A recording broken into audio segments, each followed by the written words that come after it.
The broadcast is now starting. All attendees are in listen-only mode. Good morning to everyone that's in the UK. Good afternoon to all of our friends in India. My name is Kevin McCall from the UK India Business Council, and it's a pleasure to be with you all today. Before we get to the most interesting part of the webinar, there are a couple of simple housekeeping points I want to share. Firstly, you're all on mute.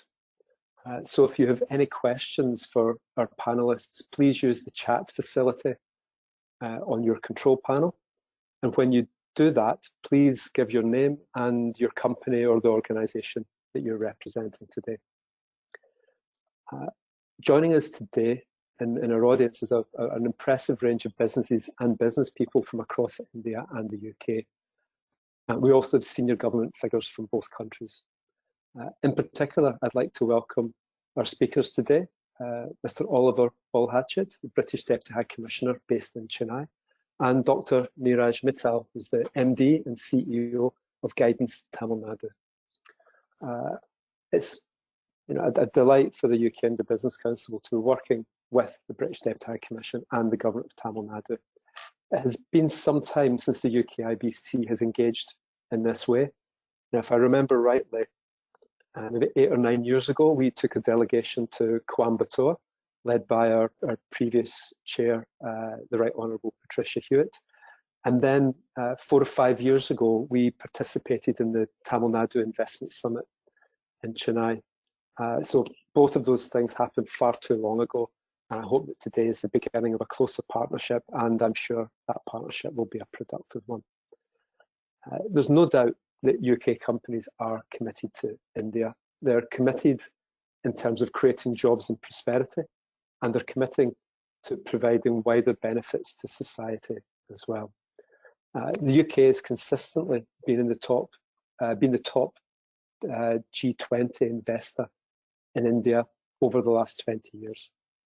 And much of this investment has been in Tamil Nadu, including companies like Standard Chartered and Equinity, just two businesses that employ many thousands of people in the state.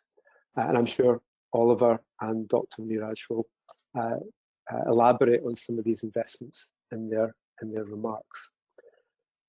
I'd like to consider for a moment, though, what draws UK companies to India and to specific states.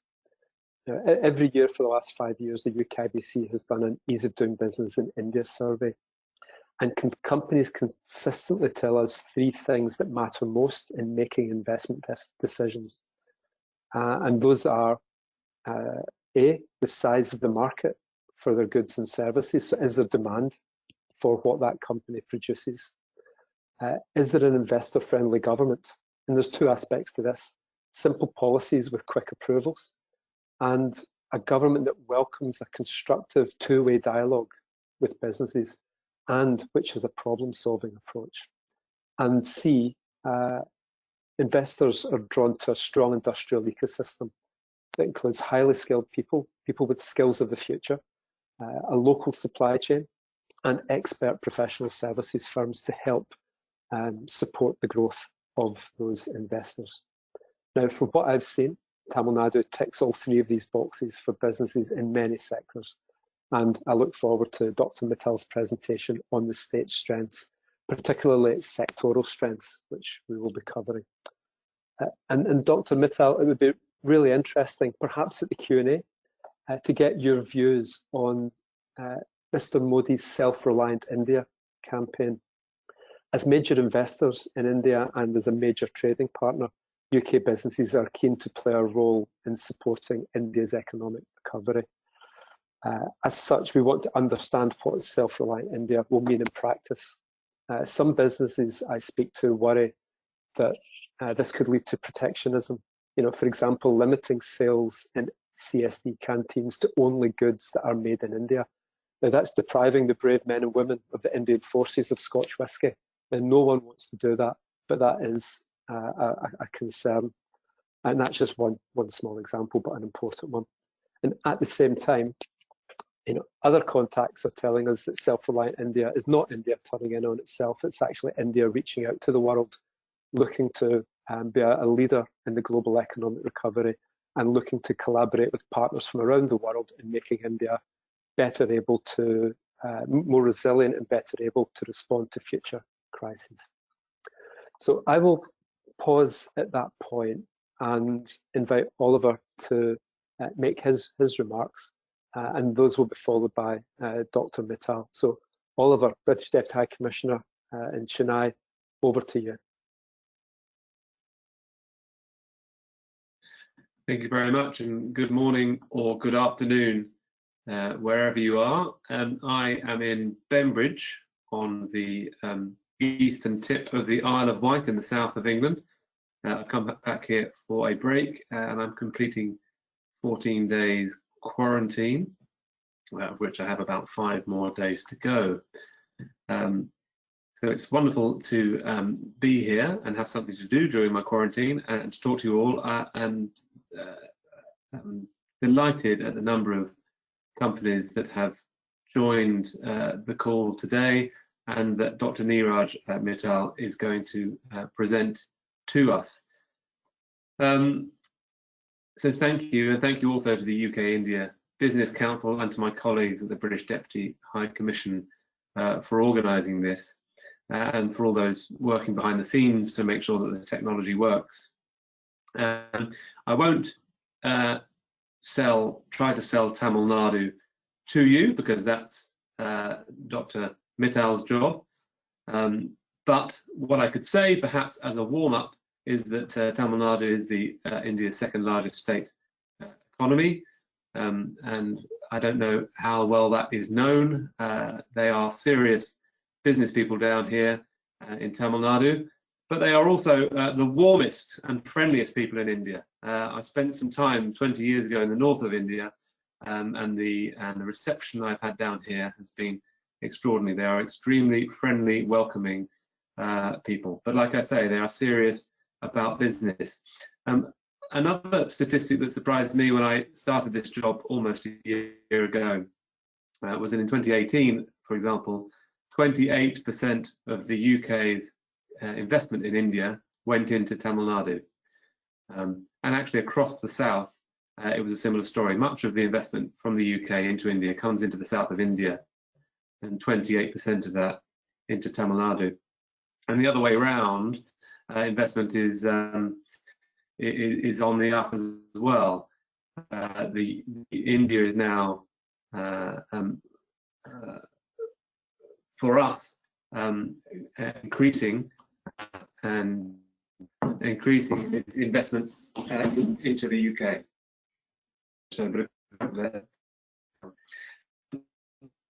And in terms of other statistics, the UK companies employ 50,000 people in Tamil Nadu, and its particular strengths.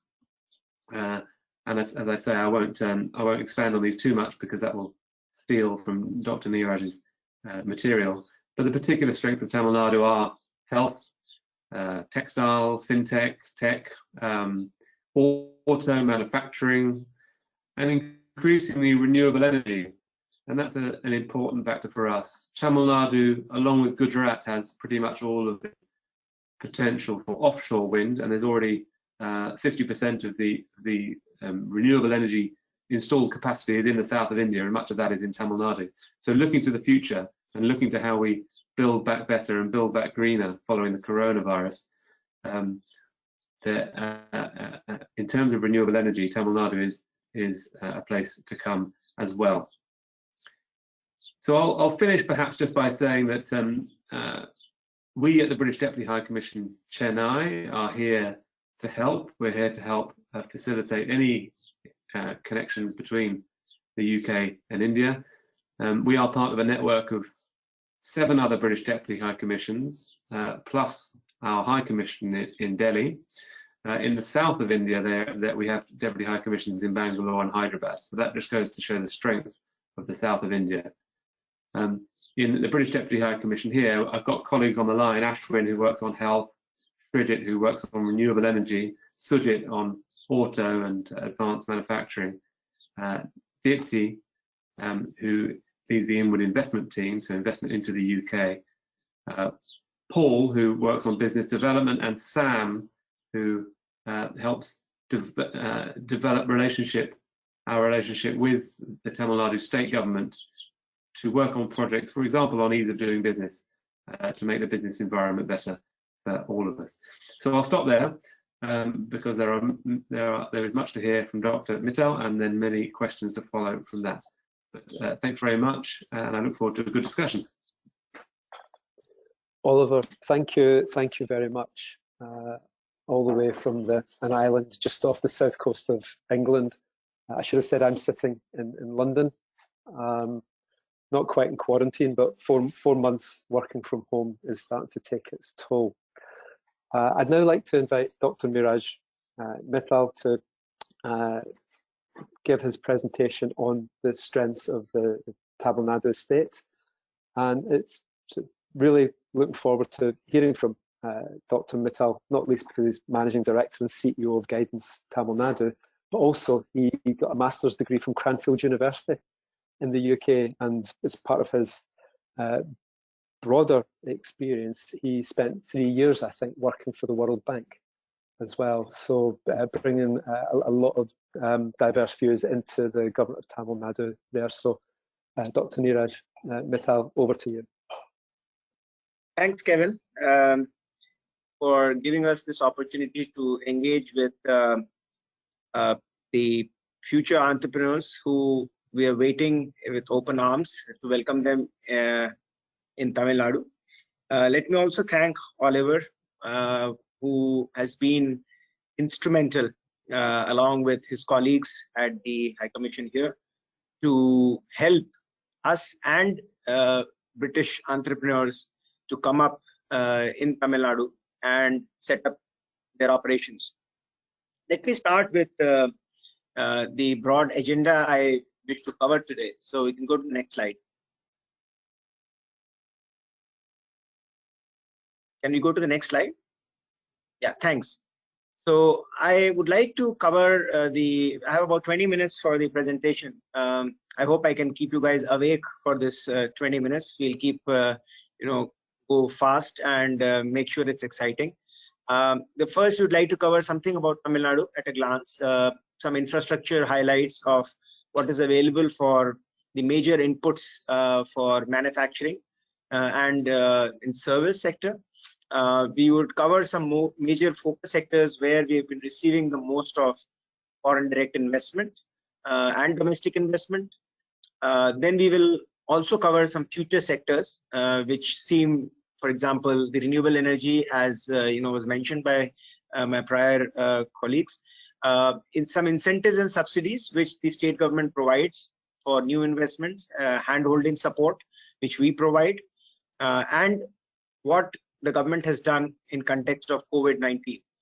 So let me wrap the presentation back and just give you a snippet of what has happened over the period of April, May, June in India. So only today the Hindustan Times reports that between April, May and June, Tamil Nadu actually topped the number of new MOUs signed at about 18,000 crores.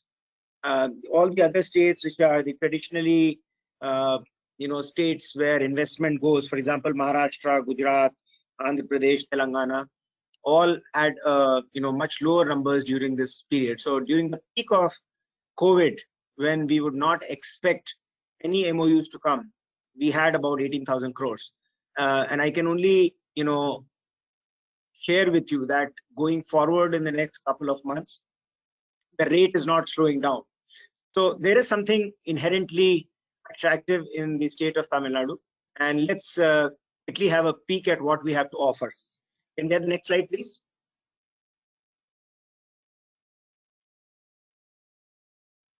Next slide, please.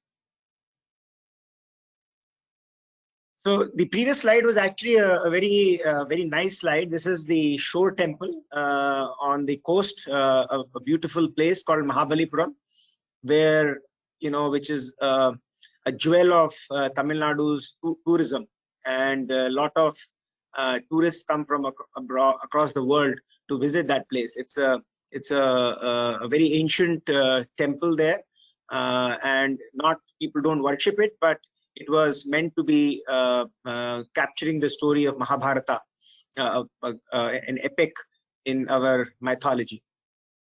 Let's go to Tamil Nadu as on a very high level. So Tamil Nadu state ranks really number 1 in good governance, which means we have good law and order, good political stability. We are the second largest economy, as Oliver had said. We contribute 8% of the national GDP. Our growth rate of our GDP has always been almost very consistently over the national average, which means we grow, we contribute to the national GDP much higher rate than other states. We had a GDP of about $250 billion in 1890. We hold about 6% of India's population, at a 50% urbanization, 35 roughly million people are in the towns and cities, which is a major demand center for domestic consumption. We are the 10th largest state in terms of the area, with a long coastline and several ports on that, which provide excellent connectivity to the rest of the world. In terms of industrialization, if you see, Tamil Nadu has the highest number of factories in the country, and we have over 60 Fortune 500 companies who have made Tamil Nadu their home. Next slide, please.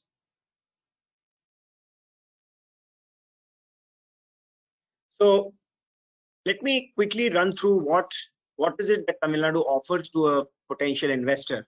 As I said, we have a strong industrial base, which basically provides forward and backward linkages to manufacturing entities.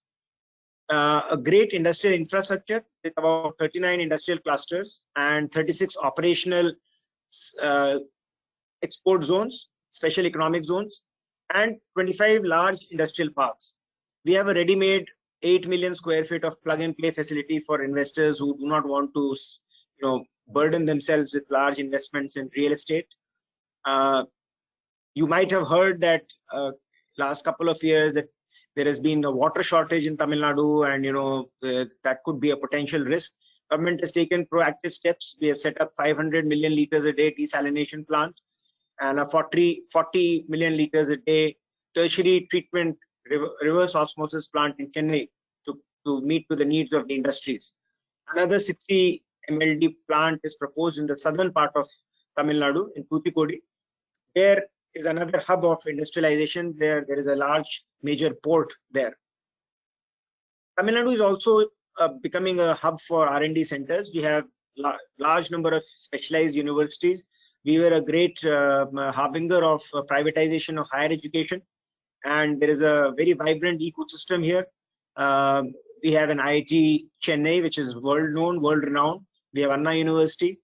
In terms of the other inputs which are going to a manufacturing setup, our scenario is really couldn't be any better. We have about 30 gigawatts of installed capacity, of which roughly 1/3 is from renewable energy. So we are really great on carbon footprint. The energy is reliable and the power quality is really great. We are projected to be power surplus for the next decade. As I said, we produce about 1 million skilled manpower every year from hundreds of engineering colleges and polytechnics. In terms of connectivity, we have 5 large ports and 22 minor ports connecting all the major trading hubs, along with an extensive network of inland rail. There are 4 international airports, 2 domestic airports, and most destinations are covered with single or double flights. In terms of import and exports, we have ICDs and container freight stations near the ports and industrial clusters to move their products through custom bonding process. Tamil Nadu government provides extensive policy support and a very customized set of incentives for all industries.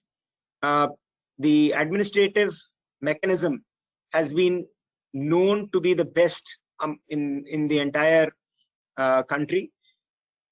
You would hear that the health system is really great here, thanks to its great administrative system. The district administration works really well everywhere across the state. We do not have any law and order problems. The number of days lost in labor disputes are less than 0.1%. So it just goes to say that there is a very healthy population, a very labor respectful population for new investments. People are very, very respectful to outsiders. They treat them as their own. They make you feel at home. And that is the strength of the Tamil Nadu ecosystem. Let's go next slide. Let me talk a little bit about what has been the relationship of trade and investment with UK. Next slide, please. So UK and India have been have had a great, we have a deep relationship in the past. After we gained independence, the highest FDI was concentrated to tea plantations and jute, and since then, we haven't looked back. In 1980s, almost 80% of FDI was into manufacturing sector, was from UK. In 91, India became the third largest FDI into UK after next to USA and France. In 2019, the Honorable Chief Minister visited United Kingdom and visited several places to seek investment. Recently in June 2020, India moved up a rank to become the second largest source of outward FDI into United Kingdom. So the relationship has not been one way; it has been both ways. The Indian companies have created over 5,000 jobs with 120 projects in the UK.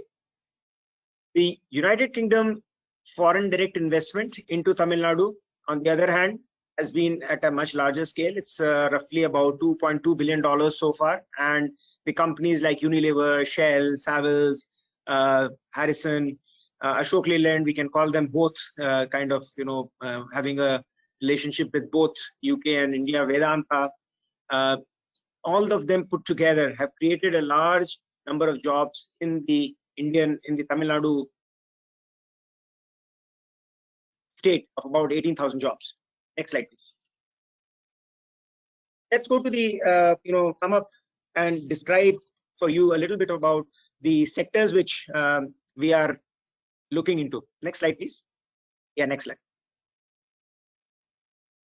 So auto and auto component sector, Tamil Nadu is sometimes called the Detroit of the South, for the simple reason that we are one of the 10 top automobile hubs in the world.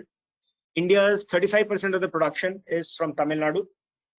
45% of India's motor car vehicles exports happen from Tamil Nadu. In fact, every second vehicle that is exported from India is from Tamil Nadu. This cluster of industries is situated in and around Chennai. On the left hand side, you will see three names, long names: Sri Perumbudur, Oragadam, and Maramalai Nagar. And of course, there is a very vibrant auto component setup in Coimbatore as well. We are the largest contributor of automobile sector in India in terms of industrial output. We produce one car every 20 seconds and one commercial vehicle every 90 seconds. We are the largest tire manufacturer in the country. We have multiple R&D centers from Mahindra Research Valley, NatTrip. There are strong backward and forward linkages. Backward linkages with metal industries, capital equipment, trucking, warehousing, logistics, gas stations, and service parts. We have exported roughly about $5 to $6 billion worth of exports, auto and auto component exports in the last 5 years. There are about 1,400 odd companies which are producing motor vehicles, trailers and semi-trailers in Tamil Nadu. And we contribute roughly 1/4 of India's motor vehicles, trailers and semi-trailers. If you see the major companies at the bottom, we have all the world famous names here in Tamil Nadu who contribute to this vibrant production of auto and auto components from our state. Next slide, please.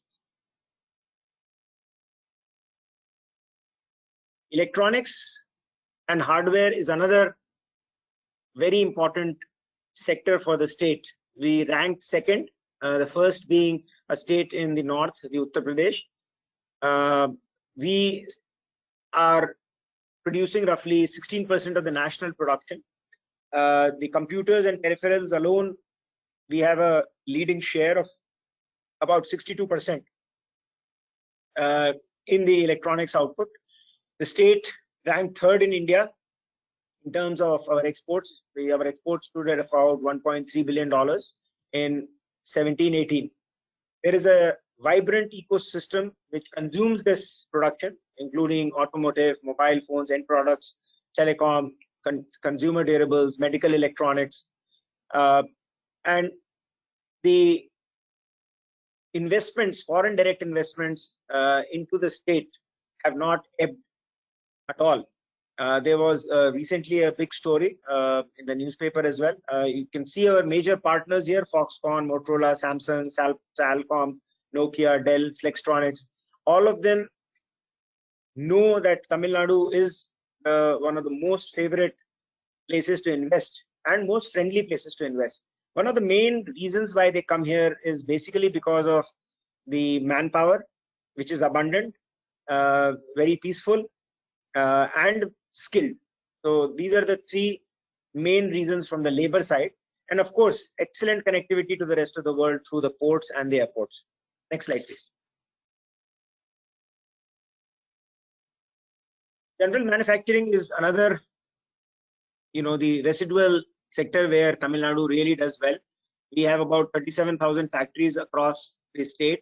We rank second in heavy engineering exports, roughly about $2.5 billion of exports we did. We rank third in general purpose and special purpose machinery.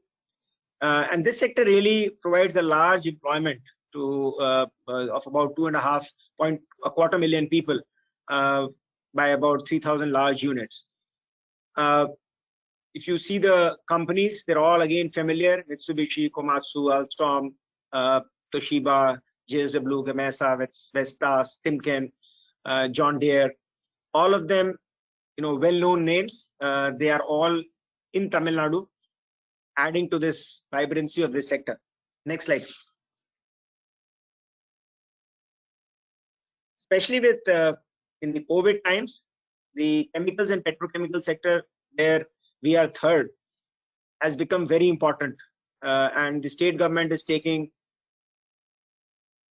extraordinary steps to ensure that we add significant capacity in this sector and become one of the leading states in producing chemicals, petrochemicals, and in pharma as well.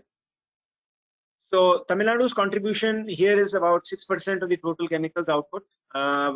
We produced roughly $5 to $6 billion of output in the last year.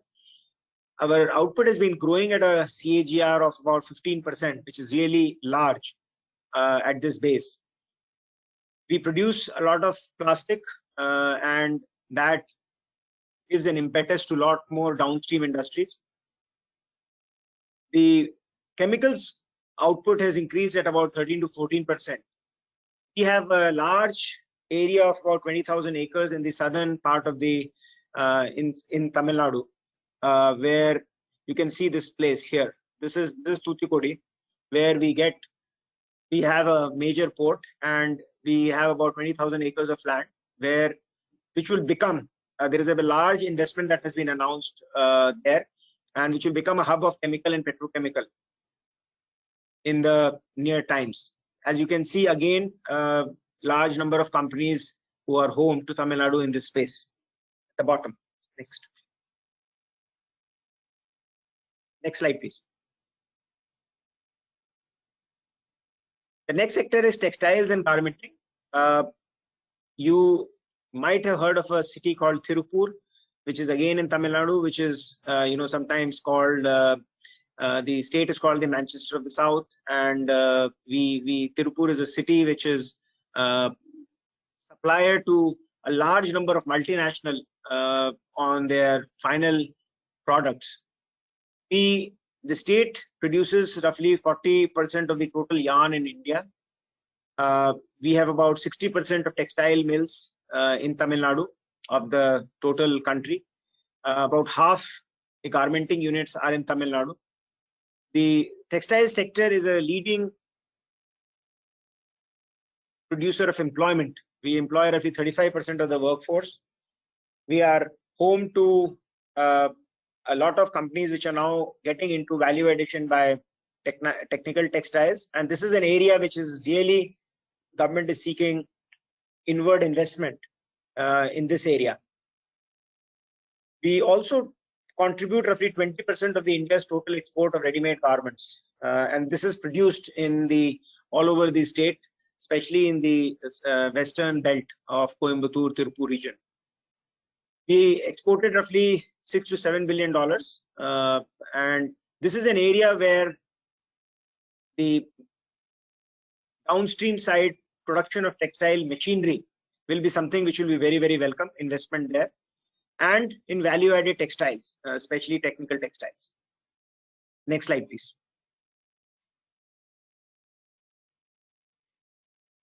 New sectors where government is really seen a lot of investment come into Tamil Nadu. We are one of the 9 global renewable energy destinations, as you can see on the bar chart, from next to California, US, and Texas, Spain, Ireland, Germany, Uruguay, South Australia, and Denmark. So Tamil Nadu is the 9th. Our total renewable installed capacity is roughly about 14 gigawatts. We have a vibrant manufacturing system also of wind energy equipment. So we export roughly 1,000 wind blades to the United States. Our CAGR wind energy has been growing at about 4% over the last 5 years. We're going to set up electric vehicle park. So electric vehicles and demand for solar panel production in the country has been growing very significantly, and we are seeing a lot of investments in electric vehicles, batteries, solar panels, battery components, and associated equipment. The state government is going to create a electric vehicle park near Chennai, and we are identifying a location, and that is going to be another area for investment. Because of the Government of India's policy to promote solar energy to meet its carbon targets, we are going to see a tremendous demand in expansion of solar panels across the country, and we are seeing a lot of investments in that area. We also have a specialized electric vehicle policy with special incentives to encourage early bird investments into the country. You can see some of the big names at the bottom: Vestas, Siemens, Gamesa, TPI Composites, Inox Wind. All of them have good, vibrant operations in the state. Next slide, please. Just let me say that pharma is another area which Government of India is promoting, and we are looking for investments in pharmaceuticals to address the existing capacity on APIs, and that is another area where we would be very, very interested in seeking inward investment. Electronics and the other traditional sectors are all there, but I think these are the two important sectors: renewable energy and pharma, where the state would be welcoming investments. Let us go to the policy and regulatory support as to how Government of Tamil Nadu, and especially the organization which I head, guidance, as would be clear from our name, we basically guide all the investors, and we give you a policy and regulatory support to all existing and new investors. Next slide, please.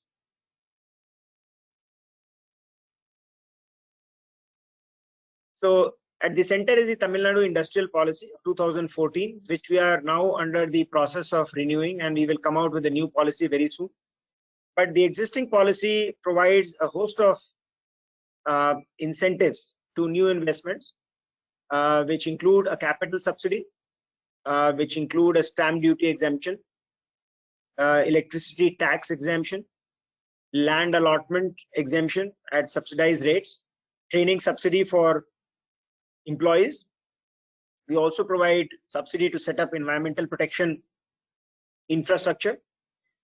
On a case-to-case basis, we do provide for big anchor investors payroll subsidy, which is essentially subsidizing the cost of human resources. And we also provide special capital subsidy of 5 to 25% of the total investments made on a case-to-case basis. This policy framework has the advantage of being stable, predictable, and not subject to any political changes which might happen in any other state. So this is one of the reasons why Tamil Nadu has enjoyed a lot of support from investors, because they are able to, once they have a government order in place which tells you what incentives you get, you can remove the component of any risk associated with it. Next slide, please.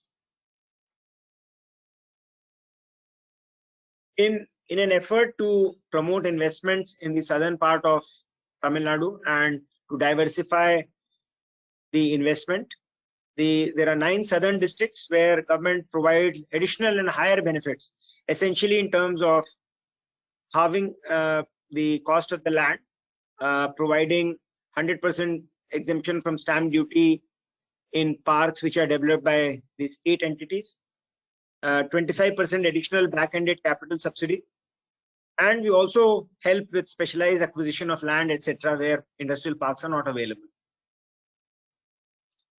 apart from higher fiscal incentives. Next slide.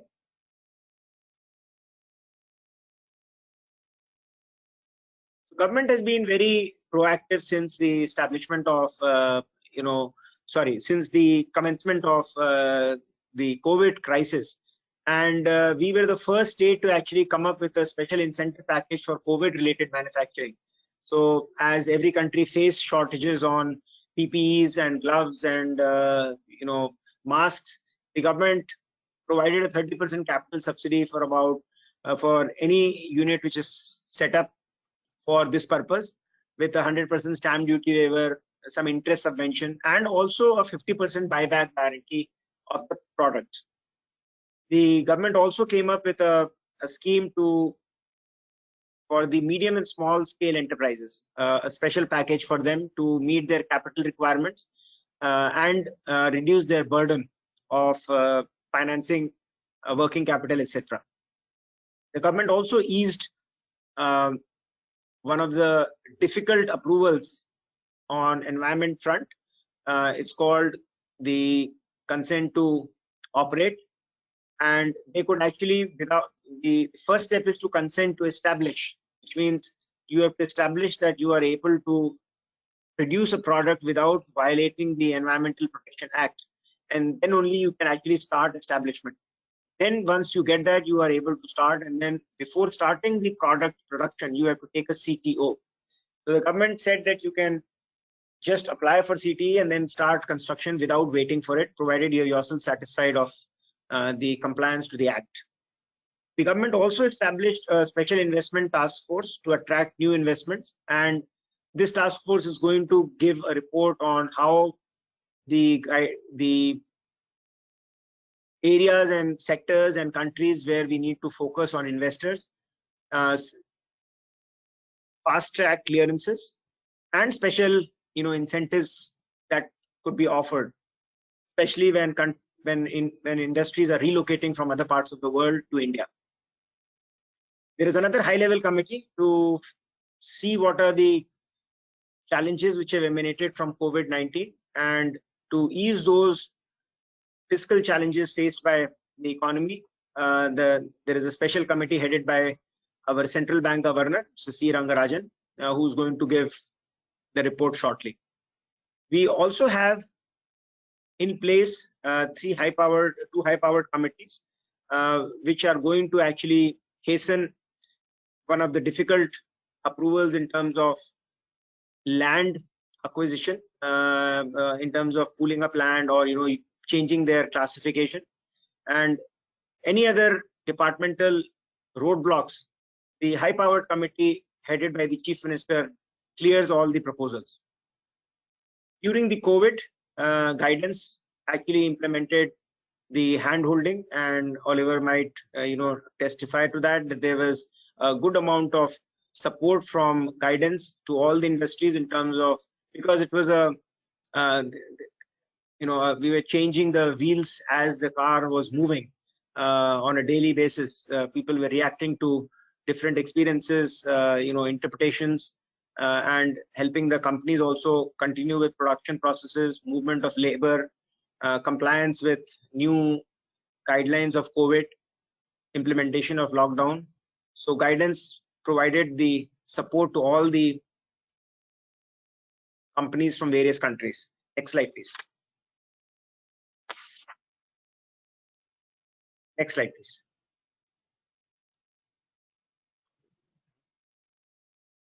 So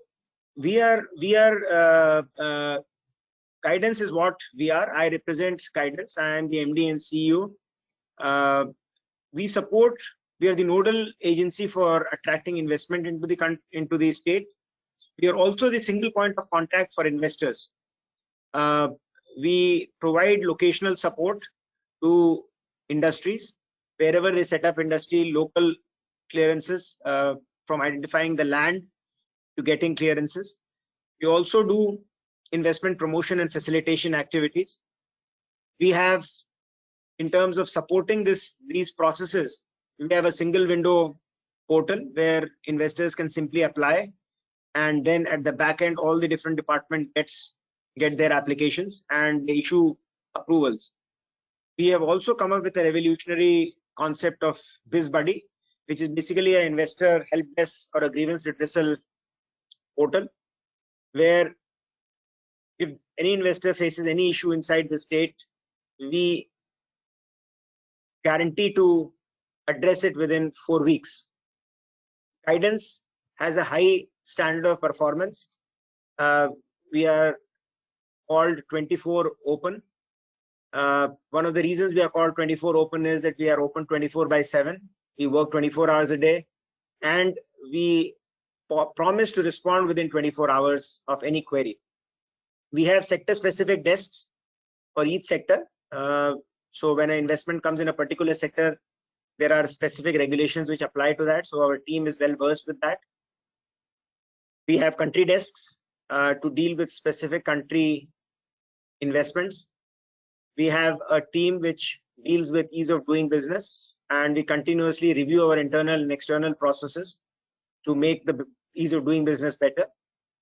And we also have a team for policy making, so that proactively we can look into the future and come up with policies which are relevant to the evolving technological framework. With this, I would like to end my presentation, and I hope this will provide you a bird's eye view. I think we can go on to a question and answer session after this, and would be happy to take your questions. Thank you so much. Thank you so much, Dr. Mittal. That was wonderful. It was a really strong story you've told there, backed up by evidence. And I think the state of Tamil Nadu's story is strong, and the UK Tamil Nadu relationship story is strong as well. So what we're doing now, looking at the future, will really be building on a foundation of success. So thank you for outlining that for us. Now, I have got something like 12 or 13 questions. Looking at them, there seem to be maybe 3 clusters of questions. There's a few questions on healthcare, pharmaceuticals, biotech. There's some questions on tourism and culture, and there's questions that seem to be clustering around digital technology, startups, entrepreneurs, and there are a few others that don't fall within those 3 categories. But let's start with the healthcare questions. Dr. Mittal, you touched on pharmaceuticals API as being a new focus area. Could you say a little bit about what the state can do to differentiate itself from other states to attract investment in healthcare and life sciences? And is there anything in particular focused on the biotech industry and stimulating startup activity in that area? I'll kick off with them. Then there's another one or two on healthcare which I'll follow up with. But those few seem to fall together there. So Dr. Mittal. So Tamil Nadu has actually traditionally been a state where the healthcare systems have been above the national average. Our traditional healthcare systems have been, very, very functional, very resilient, very scalable, and traditionally have produced health outcomes of very high quality in the state. This has led to a great awareness in terms of demand for good health services from down below, from the citizens, and I think that really continues to propel the policy level support by the government. It is very keen to maintain its leadership in this space, and our policy and infrastructure continues to be heavily invested in by the state government to keep the state in one of the highest performing areas in the country. Another area of important input into this sector is trained and good manpower and good research institutions, and Tamil Nadu has a good set of as I said, about 1 million graduates get out every year, highly trained graduates who are willing to really perform, with a great entrepreneurship potential in them. For example, we have a great set of institutions like the Christian Medical College, the Vellore Institute of Technology, JSS College of Pharmacy. In Coimbatore, we have PSG College of Pharmacy, Tamil Nadu Agriculture University, which is world renowned. In Chennai, we have Tamil Nadu MGR Medical University. We have a university dedicated to animal and veterinary sciences, and then we have a center for biotechnology at Anna University. So there is a host of institutions which are here, and which continue to provide the necessary momentum to growth in this area. We are also now going to have a Medipark in Chengalpet, which is going to attract investment and provide for ready-made facilities or common infrastructure, etc., to set up pharma companies. We are going to have another, that is for biomedical devices. There's going to be another park which we are going to set up in Cheyyar, the bulk drug park. So that will be for the APIs and manufacturing of the active pharmaceutical ingredients. The government is also actually focusing on establishing university innovation clusters and bio incubators with the help of government of India. The innovation clusters are being established at Tamil Nadu Agriculture University in Coimbatore and Anna University in Chennai. And the bio incubators are going to be established in collaboration with IIT Madras, VIT Vellore, which is again a world-known medical college there, and a couple of other institutions. So there is a huge ecosystem which is bubbling with activity, and any company who's interested in actually coming here and setting up any either on the R&D. We are in fact also going to come up with a new industrial policy in which we are considering providing special incentives for pure R&D setups because they are a precursor to manufacturing.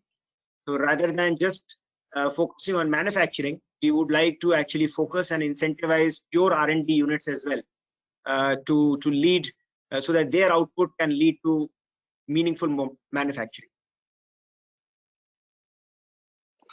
Dr. Mittal, thank you so much for that. There's that ecosystem you described there. Sounds like fantastic foundations on which you can build that pharmaceutical biotech industry and attract those investors. And you rightly identify the role of universities and research institutions being critical to a successful ecosystem. Thank you for that. Another question I have linked to healthcare. It's more on a UK-India collaboration basis, but in infection control using AI-based digital solutions is something that countries around the world are grappling with right now, and the UK, has developed expertise in that area. Is the government of Tamil Nadu looking to partner with other countries to share best practice and knowledge and sort of technologies?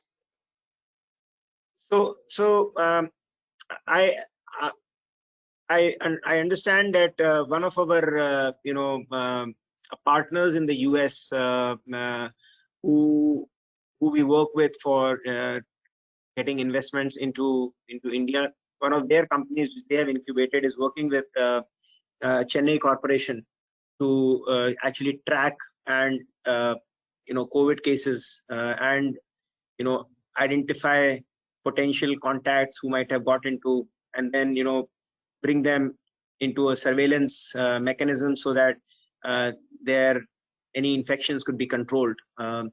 So government is working very closely with many companies at the startup level, because these are all new ideas, new thoughts, and with several companies. And if there is any company which is interested in starting any idea or with any agency here, this would be a very welcome move. We would facilitate talking to the appropriate partners in the state, whether they could be local municipal bodies or at the state level with the health department, and see if they could start a collaboration.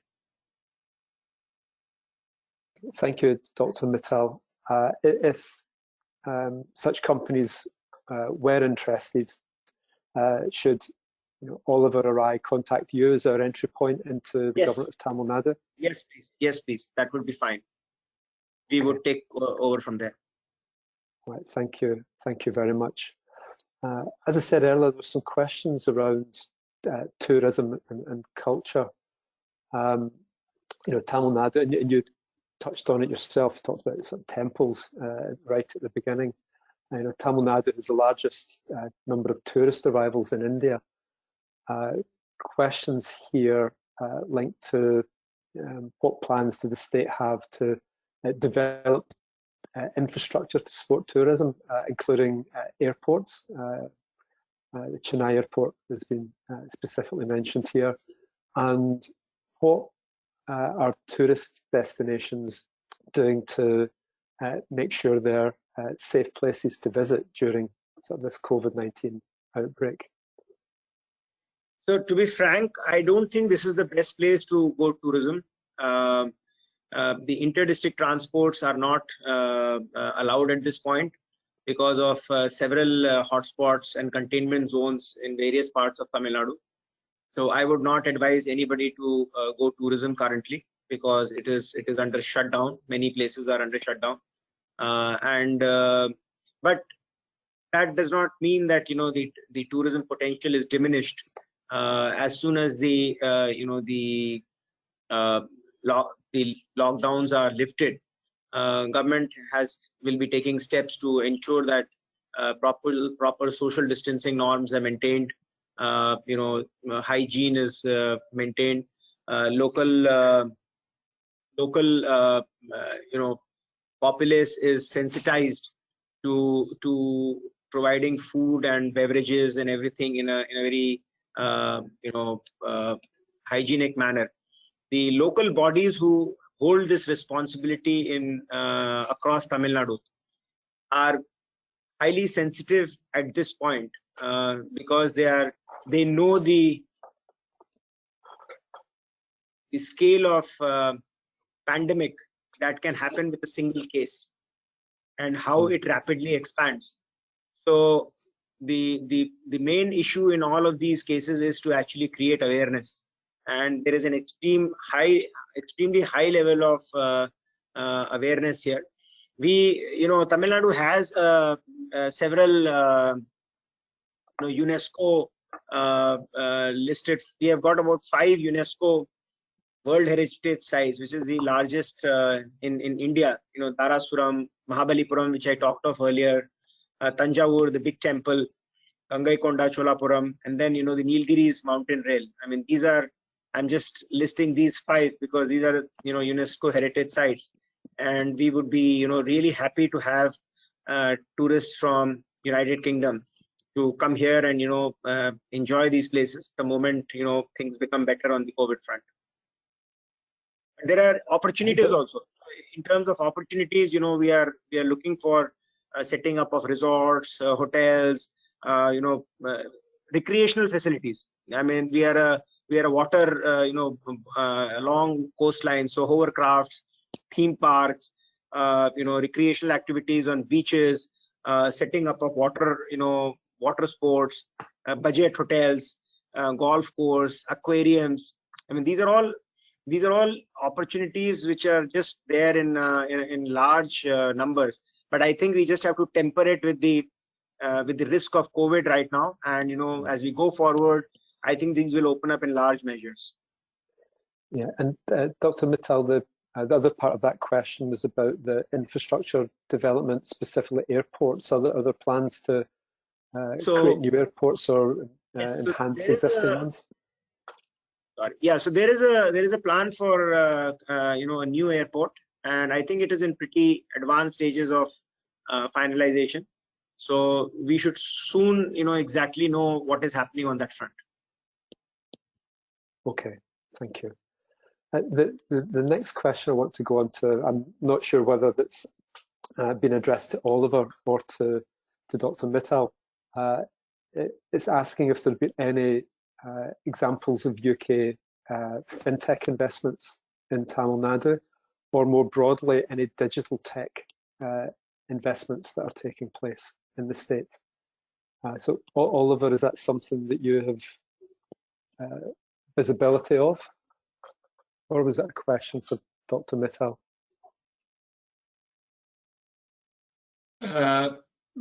We can both take it. On fintech, Tamil Nadu is the home to India's first fintech center of excellence, and so clearly is a good place to be thinking about if you're in fintech. An example of a good investment is Equinity Group. I think it was mentioned earlier. It was set up in 2014 in Chennai. I think it started with about 100 employees and now employs more than 1,200 staff and does the back office work for Equinity. I think they work in software, quality assurance, IT infrastructure, and marketing and sales support, etc. But they're essentially the back office for Equinity's fintech services. So they're an excellent example of a company that's come here, started relatively recently with only 100 staff, and now have 1,200 staff. And actually, it's one of the companies that the Guidance Bureau and Dr. Mittal was very helpful with to keep them going during the COVID crisis. And it was remiss of me to not say that at the beginning. I meant to say at the beginning that the Tamil Nadu state government and the Guidance Bureau are exceptionally responsive to keeping business moving and flowing. You can see that with the engagement on ease of doing business, but even during the coronavirus crisis, where they responded to us immediately with requests to keep companies' essential services going for UK businesses. So that's one example. I don't know if Dr. Mittal wants to say more about fintech specifically in the ecosystem in Tamil Nadu. Tamil Nadu, actually, Chennai is known as the SaaS capital, so software as a service capital, and that just goes to show the prowess of this city in terms of providing back office operations, banking operations. There are several big financial institutions whose the World Bank's back office is here, and they do the entire back office operations of the World Bank at Chennai. There are many other institutions, financial institutions whose back office operations are happening in Chennai. And In fact, I think our chief minister actually made an announcement about setting up a fintech city. So the plans are on. I think there is continuous engagement with various stakeholders to figure out what the best way a fintech city could be established.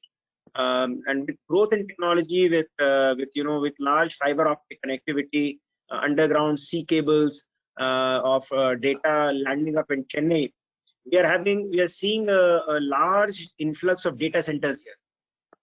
So with SAS as a capital, data centers coming here, more and more financial services working based on IT. I think Chennai is poised to really become a good fintech hub in the coming years. Thank you both. PayPal also have a back office, global back office. Thank you, Oliver. Thank you. I'm very conscious of time. We've ran over by a couple of minutes, but I think there are 3 questions I want to try and squeeze in, and one of them is a yes or no answer. Dr. Mittal, someone's asked if Guidance Tamil Nadu has a UK country desk. Yes, we have a UK country desk within our office. Yes. Okay, very good. Thank you.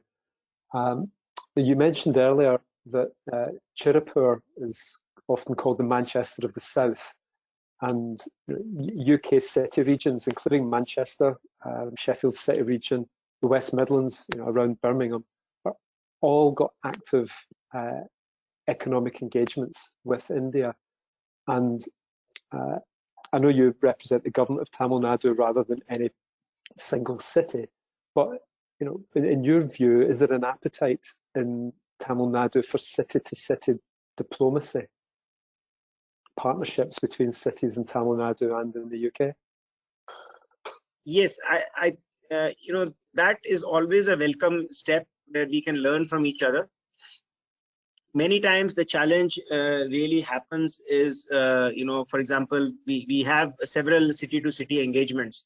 I think the real challenge is to actually keep that engagement active and get outcomes out of it so that they don't remain on paper. So I am gung-ho about any city-to-city engagement as long as we can chart out deliverables for each of the parties involved, and look back after a year and say, yes, this is what we wanted, this is what we did. Yeah, no, that's very encouraging. I think that approach is spot on. If it's just a twinning civic to civic thing, those things can fizzle out. But if there are real economic objectives that are being delivered, investments or trade growing, or academic partnerships being established, then those real tangibles make these partnerships sustainable over the long run. So your approach there sounds very sensible. Final question, and you talked a bit about electric vehicles in your presentation. Do you think COVID-19 will trigger acceleration, if you pardon the pun, in electric vehicle development?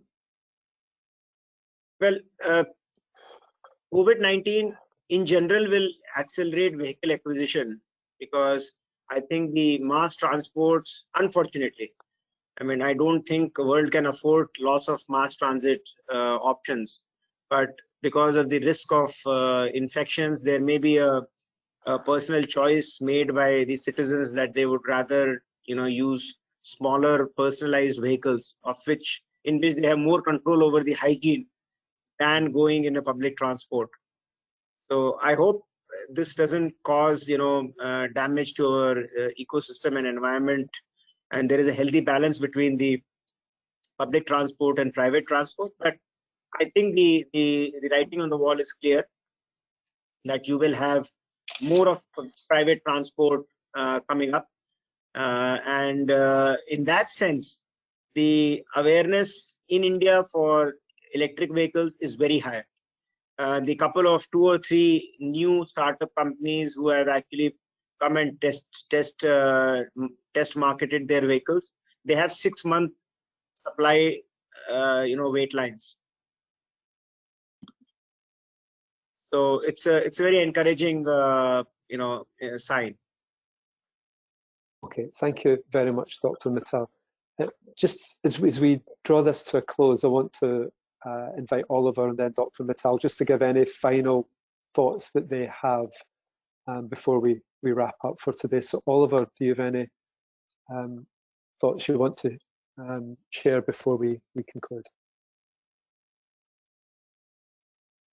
Nothing really. Just to say that since we've been online, I've been sent an article from the Hindustan Times which shows that Tamil Nadu is way ahead in terms of investment into the state in the last 3 months, which is what Dr. Mittal said at the beginning, 18 crores worth of investment.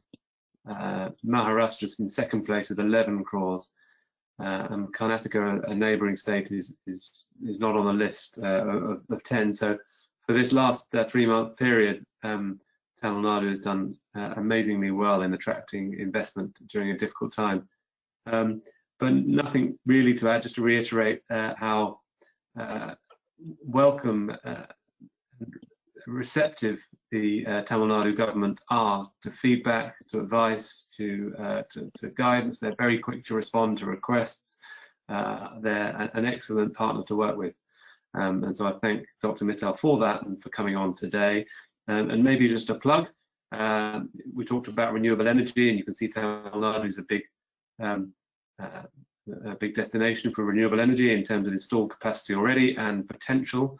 The UK too, with 47.4 gigawatts of installed capacity, makes us feel proud and feel like we're a world leader on renewable energy, particularly offshore. And we would like to try to develop a partnership with Tamil Nadu and India on offshore wind, although that is at a nascent stage. And we have a webinar on the 24th of July with the National Institute of Wind Energy, which is a national institute, but based in Chennai as well. So there's a webinar there. So if anyone's interested in wind energy, then please do come along to that webinar on the 24th. But thank you very much, UK IBC and Guidance Bureau of Tamil Nadu and my colleagues at the British Deputy High Commissioner. I think it's been an excellent and productively spent 1 hour. Thank you. Thank you, Oliver. Dr. Mittal, any concluding thoughts from you? My heartiest thanks to Oliver, to UK IBC, to Kevin, to all the people who have who are there listening to us. We only assure you, and I remind you of our motto. It is 24 open. So use us for anything you need, and we will be happy to respond, help you, handhold you, and we stand by you at every milestone in your progress in Tamil Nadu. Thank you so much. Thank you, Dr. Mittal. Now, all that's left for me is to add, or maybe even repeat the thanks. Thank you so much, Oliver, for joining us today, and for you too, Dr. Mittal. Thank you so much for your time. Also like to thank Paul Dryden and the team at the British Deputy High Commission for working with me and my colleagues, in particular Abhay Sen, Daxa Baradwa and Kadambari Bose for putting this together. And last of all, thank you for everyone who's spent the last hour and 10 minutes with us today. Hopefully you'll enjoyed it. If you've any questions or any follow-up suggestions, please send them to us, and we will, like the Government of Tamil Nadu, respond to them quickly. I might suggest, Dr. Mittal, that my colleagues go for a 24 open hour approach as well. I'm not sure how receptive they'll be, but I will try that with them. So thank you, everyone. Have a wonderful rest of your day, and look forward to meeting you all again soon in person next time. Thank you. Thank you. Have a nice day. Bye-bye. Thank you.